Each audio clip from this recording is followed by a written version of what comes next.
Mancini and Hosmer both had opportunities to drive in runs for the Cubs. Bases loaded. Yes, late, and they did not do that. And both guys are struggling. If you look at the WRC plus, which we'll get to in the next segment, if you look at the WRC plus of both players, very low. Mancini seems more out of sorts than Hosmer. I think Hosmer just might be done. Like, he's played a long time. He might just be a guy that's at the end of his career. It might be mechanical for Mancini.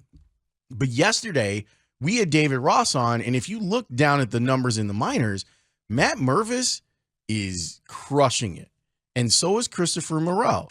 So we asked Rossi on whether or not he pays attention to what's happening with the minor league guys and would consider doing something and bringing them forward.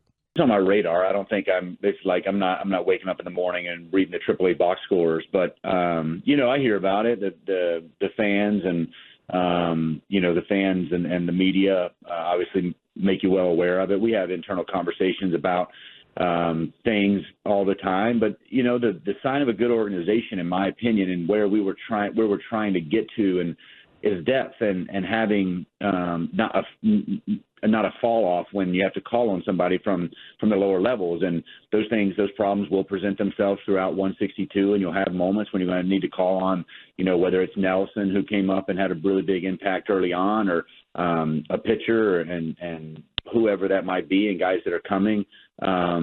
You need depth, and good organizations have guys they can call on and rely on that are having really good success in AAA. The good part about us right now is there's a lot of good things going on here in the major league level, and there's no rush. There's no rush to get somebody out here just to say we've got to promote somebody. Those guys are not going to cover off the ball, I see, and that's all great. And I'm sure at some point we will see and need their help.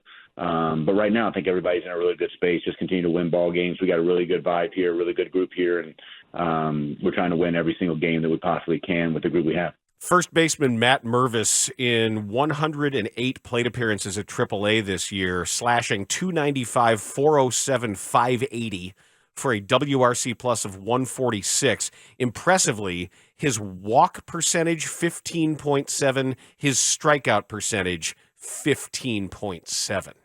Woo! Meanwhile, Christopher Morel, also 108 plate appearances, slashing .363, .463, .835. Yikes! For a WRC plus of .218. That's absurd. What more does Christopher Morel have to do to come back up? Be Nick Madrigal. But I'm serious. By the way, I don't know if anyone's been paying Nicky attention, Madge. but those numbers on Nicky Madge are starting to normalize. And I will say that it's a Hosmer, negative 0.1 or 0.2 WAR player now. Hosmer and Mancini's numbers have improved a little bit over the past couple of weeks. A little bit, but Mancini his OPS plus is 84, and Hosmer's is 88. Right. Morel plays every position too.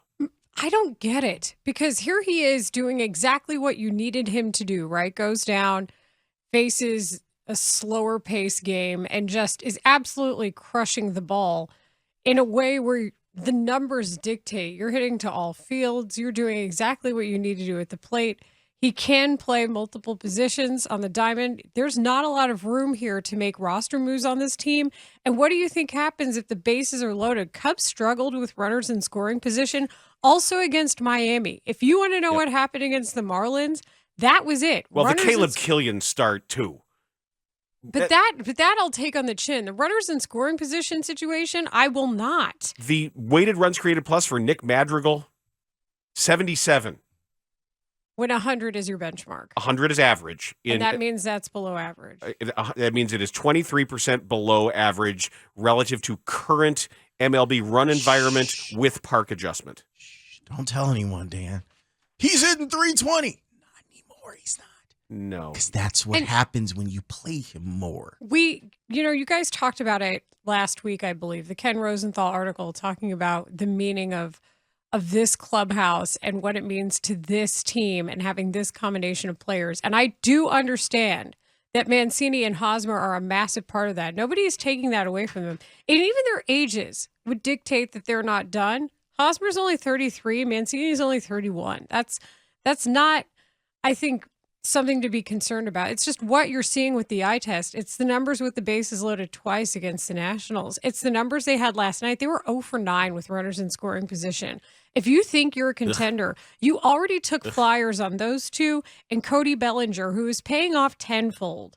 So at some point, when do you say to yourself, we could at least bring up the guy who's faced big league pitching already in Morel? I think that you've hit on something, though, Layla. I think that part of the issue here, and Sahadev wrote about it, he was saying how because everything is so good inside that clubhouse, because everyone is feeling great about kind of where they're at, maybe you don't pull the trigger on a couple of vets like that this quickly into a season. Right. That you have to figure out a way so that, like, you're making the call up of Morel and you're kind of working him in, or you make the Mervis call up and you say, well, Hosmer does play an outstanding first base defensively.